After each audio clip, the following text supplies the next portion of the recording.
Many faiths, Jewish, Muslim, Protestant, and Orthodox Christians, allow their clerics to marry. But as you probably know, Roman Catholic priests are required to stay single and celibate, which is why there was such a controversy when a prominent Catholic priest in Florida left his church so that he could marry a woman he met and fell in love with in his parish. Father Albert Coutier has written a book about the controversy. It's called Dilemma, and we'll speak with him in a moment. But first, the story of how a stolen kiss caught on camera forced him to choose between the church he served and the woman he loved. They're photos Father Albert Coutier thought he'd never see. His wedding day, holding his new baby girl. A family created only after a gut-wrenching decision. Father Coutier's actions have caused grave scandal within the Catholic Church. Because Coutier was a Roman Catholic priest when these photos were snapped by paparazzi 2 years ago. That's Coutier with his girlfriend, Ruhama. The scandal cost the popular priest his job as head of a Miami parish. In his new book, he says it was a relationship he tried desperately to avoid. More than once, I said to Ruhama, "You should find someone who is free to love you." She would respond that it wasn't her choice to fall in love with a priest, but she couldn't help it either. And neither could Coutier. Today I come before this community that I have tried to serve and continue to love with all my heart to announce that I am continuing the call to spread the message of God's love. After 14 years as a Catholic priest, Coutier became an Episcopalian. He now leads a new parish with his wife Ruhama and his family by his side. For a long time, he writes, I endured a tug of war between something that was good, my love of God, and another thing that was good, my love for the woman I wanted to honor and cherish in marriage. Now I believe that both were given to me by the same God, who is ultimately the source of all love. And Father Albert Coutier joins us now. You seem a man at peace with your decision. I am at peace, and I think it's good for people to know that behind the stories that you see in tabloids, there's something else. It's the actual person involved in the story, and I have quite a story to tell. And you have a daughter now. You wrote that marriage has helped you become a better priest. Do you expect the fatherhood will as well? I think being a father is something you should never be deprived of. I think that it's part of life. I always saw my father and my uncles and the people in my family as being role models, and I hope that I can do the same for my child and for the children that may come. But this was not a decision that came easily to you. You had a secret relationship for some time until those photos were snapped by the paparazzi. Why not come out before you were caught? That's part of the dilemma.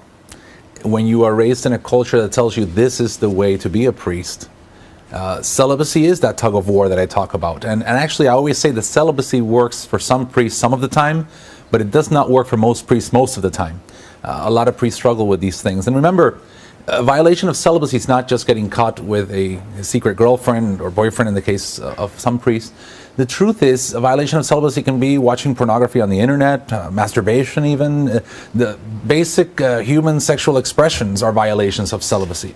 And that's part of the problem, that it has a lot to do with controlling someone's sexual life, your desire for intimacy, your desire for that connection with another human being. I come from a tradition that allows priests to marry. My father is a Greek Orthodox priest, my grandfather, my uncle, and so I'm familiar with the arguments you make about how being a father, being a family man can actually make you a better priest. But what about the argument, Ruhama, your wife, was in your parish at the time, and at least in our church, you can be married and then become a priest, but once you're a priest, that's it. Because of that power relationship that can be exploited by a priest. How do you respond to that?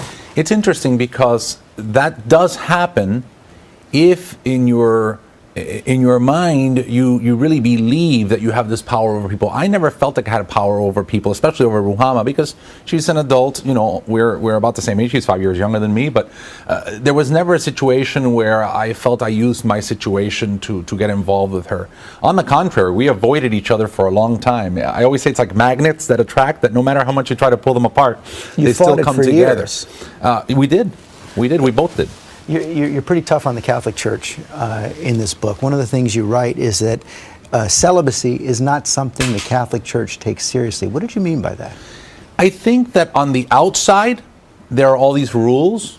You know, the church appears antiseptic like Listerine. You know, we have no germs. But then when scandals come out, then the church reacts to those scandals.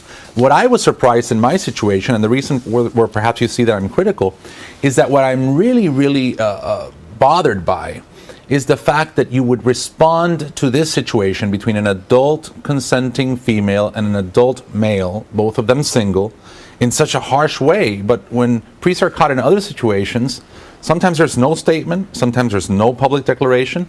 And I think that some of that has to do with the church's dysfunction. I don't think I'm critical of the Catholic Church, to tell you the truth. Well, but you say there's great hypocrisy. You well, I'm critical of that times dysfunction. Because you say that, for example, there are so many homosexuals, both active and celibate, at all levels of clergy and church hierarchy, that the church would never be able to function if they were really to exclude all of them from the ministry. I think it's hypocritical to say in statements like we've seen recently, we're not going to have gay seminarians. No more homosexuals in the priesthood.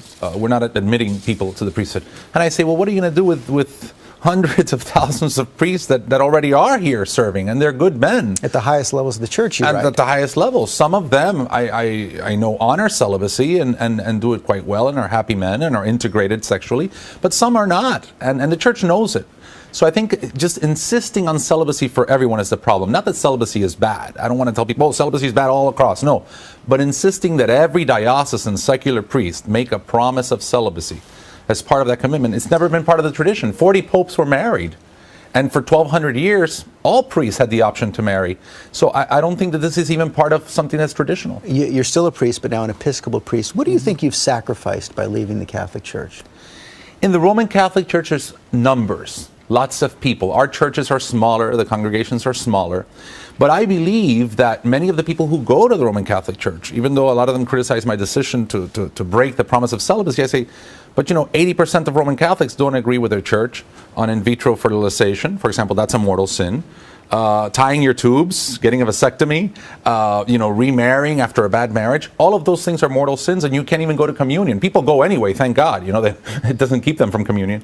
But those are the rules of the church. And if you follow those rules, basically a good percentage of Roman Catholics can't even actively participate in their parishes. We're just about out of time. You're clearly a happily married man, family man right now. I have to ask you one final question. Why did you go back to the spot where the paparazzi caught you to propose? Well, that was such a publicized spot. You know, first of all, the pictures came out. And what I tried to do is make something that was so negative and had so much negative publicity for us, something positive. And actually it was funny. We kind of laughed. I had to pick a place where I could give her the ring. She had no idea we were going there. And no paparazzi were there? And no paparazzi.